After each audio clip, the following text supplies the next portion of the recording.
Hello दोस्तों, नमस्कार। आप सभी लोग स्वस्थ हों, सुखी हों, इसी कामना के साथ वीडियो की शुरुआत करते हैं। और आज की हमारी स्टोरी होने वाली है नाग पंचमी। तो जैसा कि आपको पता ही है कि नाग पंचमी आने वाली है, तो चलिए आपको इसके पीछे का रहस्य बताते हैं। सालों पहले किसी नगर में एक सेठ के 7 बेटे रहते थे। वे सभी की शादी समय रहते सेठ ने करवा दी। सातों बहुएं घर का सारा काम मिलकर करती थीं। उन सभी में से सेठ की सबसे छोटी बहू खूब संस्कारी थी। एक दिन यूं ही काम करते हुए घर की बड़ी बहू ने अपनी देवरानियों से कहा कि घर को लीपने के लिए पीली मिट्टी नहीं है, जंगल जाकर मिट्टी लानी होगी। जेठानी के ऐसा कहते ही सभी उसके साथ मिट्टी लाने के लिए निकल गए। सभी खुरपी से मिट्टी निकाल ही रही थी कि तभी सबसे बड़ी बहू को एक नाग नजर आया। उसे मारने के लिए जैसे ही बड़ी बहू ने खुरपी उठाई, वैसे ही छोटी बहू ने कहा, जेठानी जी इसे मत मारिए, इसकी कोई गलती नहीं है, जंगल तो इसका घर है। अपनी देवरानी की बात मानकर उसने सांप को कुछ नहीं किया। तभी उस छोटी बहू ने नाग से कहा, आप एक जगह पर अलग से बैठ जाइए, तब तक हम मिट्टी खोदते हैं, फिर आपके पास आएंगे। इतना कहकर सभी मिट्टी निकालकर घर चले गए। सभी के दिमाग से नाग वाली बात निकल गई। अगले दिन छोटी बहू को अचानक से याद आया कि उसने नाग को इंतजार करने को कहा था। वो तुरंत अपनी सभी जेठानियों को लेकर नाग वाली जगह चली गई। वहां देखा तो नाग उन सभी के इंतजार में वहीं पर बैठा था। नाग को देखते ही छोटी बहू ने कहा, भैया कल हम लोग आपके पास आना भूल गए थे, उस बात के लिए हमें माफ़ कर दो। जवाब में नाग बोला, तुमने मुझे भाई कहा है इसलिए तुम्हें दंड नहीं दे रहा हूँ, नहीं तो अब तक मैं तुम्हें डस चुका होता। आज के बाद तुम हमेशा के लिए मेरी बहन रहोगी। अब तुम अपने भाई से कोई वरदान मांग लो, मैं तुमसे बहुत खुश हूँ। इतना सब सुनने के बाद छोटी बहू ने नाग को बोला, मेरा कोई सगा भाई नहीं है, इसलिए मैंने आपको भाई कहा था। अब से आप मेरे भाई हो।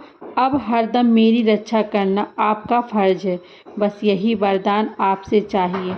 नाग ने हर कदम पर साथ देने का वादा किया और अपने रास्ते निकल गया। सेठ की सारी बहुएं भी अपने घर लौट आईं। कुछ समय बाद नाग इंसान का रूप बनाकर अपनी बहन से मिलने सेठ के घर गया। उसने सेठ से कहा कि मेरी छोटी बहन को बुला दो, वो आपकी छोटी बहू है। पहले तो उसके मन में हुआ कि बहू का तो कोई भाई ही नहीं है, ये कहाँ से आ गया। फिर भी उन्होंने अपनी छोटी बहू को बाहर बुलाया। नाग ने फिर साथ में बहन को अपने घर ले जाने की बात कही। सेठ ने इसकी भी आज्ञा दे दी। तभी नाग ने अपनी बहन से पूछा, कहीं तुम मुझे भूल तो नहीं गई हो ना। जवाब में बहन बोली, नहीं भैया, मैं आपको बिल्कुल नहीं भूली हूँ। फिर नाग ने कहा, मैं तुम्हें अपने घर लेकर जा रहा हूँ, तुम मेरी पूंछ पकड़कर पीछे चलते रहना। उसकी बहन ने वैसा ही किया। कुछ ही देर बाद वो एक बड़े से मकान में पहुँच गए। वहाँ हर तरफ सोना, चांदी और अन्य कीमती सामान था। वहाँ नाग की बहन कुछ दिनों आराम से रहने लगी। नाग की माँ भी उसे खूब प्यार करती थी। एक दिन नाग की माँ ने छोटी बहू को अपने भाई के लिए दूध ले जाने के लिए कहा। छोटी बहू ने दूध को गर्म किया और भाई को पीने के लिए दे दिया। अब गर्म दूध पीते ही नाग का मुंह जलने लगा। ये सब देखकर नाग की माँ को बहुत गुस्सा आया। नाग ने किसी तरह अपनी माँ को शांत किया कि उसकी बहन की कोई गलती नहीं है। उसको नहीं पता था कि मैं गर्म दूध नहीं पी सकता। नाग के घर कुछ समय बिताने के बाद सेठ की बहू अपने घर जाने लगी। नाग ने अपनी बहन को खूब सारी दौलत और आभूषण देकर के विदा किया। बहू के साथ घर में इतना सारा धन आते देख सेठ और उसकी जिठानियाँ हैरान रह गईं। एक दिन नाग की बहन को घर की बड़ी बहू ने कहा कि तुम अपने भाई से और सोना चांदी लेकर आओ, उसके पास तो खूब पैसा है, वो तुम्हें मना नहीं करेगा। छोटी बहू ने यह बात अपने नाग भाई को बताई। इसके बारे में पता चलते ही नाग ने अपनी बहन का घर तरह तरह के आभूषणों से भर दिया। सभी जेवरातों में से एक हीरे का हार बेशकीमती था। उसे देखते ही हर किसी का मन उस पर आ जाता था। होते होते उस हीरे की खबर उस राज्य की रानी तक पहुंची। उसने छोटी बहू से हार लेकर खुद अपने पास रख लिया। दुखी होकर सेठ की छोटी बहू ने यह बात अपने भाई को बताई। गुस्से में उसके नाग भाई ने रानी के गले में पड़े हीरे का हार को नाग बना दिया। इससे डसकर एकदम रानी ने उस हार को अपने गले से उतारा और सेठ की बहू को महल बुलवाया। उसके महल पहुंचते ही रानी ने छोटी बहू को बताया कि कैसे हार उसके गले में नाग बन गया था और उससे इसकी वजह पूछने लगी। तब सेठ की बहू ने बताया कि नाग भाई ने ये हार सिर्फ मुझे पहनने के लिए दिया है। इसे कोई दूसरा इंसान गले में डालेगा तो यह तुरंत सांप बन जाएगा। इस बात को सही साबित करने के लिए रानी ने सेठ की बहू को हार खुद पहनाने के लिए कहा। जैसे ही बहू ने नाग बने हार को गले में डाला तो वो फिर से हीरे का हार में बदल गया। रानी ने यह सब खुद अपनी आंखों से देखा और वो हैरान रह गई।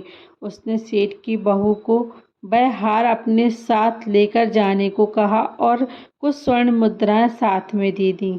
अब सेठ की बहू घर में सोने के सिक्के लेकर पहुंची। ये सब देखकर बड़ी बहू को जलन होने लगी। उसने सोचा कि क्यों ना कुछ ऐसा किया जाए जिससे देवरानी परेशान हो जाए। उसने अपने देवर से पूछा, आखिर तुम्हारी पत्नी को इतने सारे आभूषण, धन, ये सब कुछ कैसे मिल रहा है? तुम्हें इस पर ध्यान देना चाहिए। यूं ही किसी की कोई इतना सारा धन, हीरे जवाहरात नहीं दे देता। पता करो कि आखिर मामला क्या है। भाभी से अपनी पत्नी के बारे में इतनी सारी बातें सुनने के बाद उसको अपनी पत्नी पर शक हो गया। उसकी हर बात को वो शक की निगाहों से देखने लगा। एक दिन इसके बारे में उसने अपनी पत्नी से बात की। खुद के लिए अपने पति से ऐसी बातें सुनकर वो दुखी हो गई और उसने सीधे अपने नाग भाई से बात की और अपने पति द्वारा की हुई सारी बात नाग को बताई। तो नाग को बहुत गुस्सा आया। तब नाग सीधे अपनी बहन के पति से मिला और बोला, अपनी बहन को सारे जेवरात और धन मैंने तोहफे में दिए हैं। तुम्हें उस पर शक करने की कोई ज़रूरत नहीं है। वो बहुत ही अच्छी है। अगर आगे से उस पर कोई गलत बात कही तो मैं तुम्हें जिंदा खा जाऊंगा।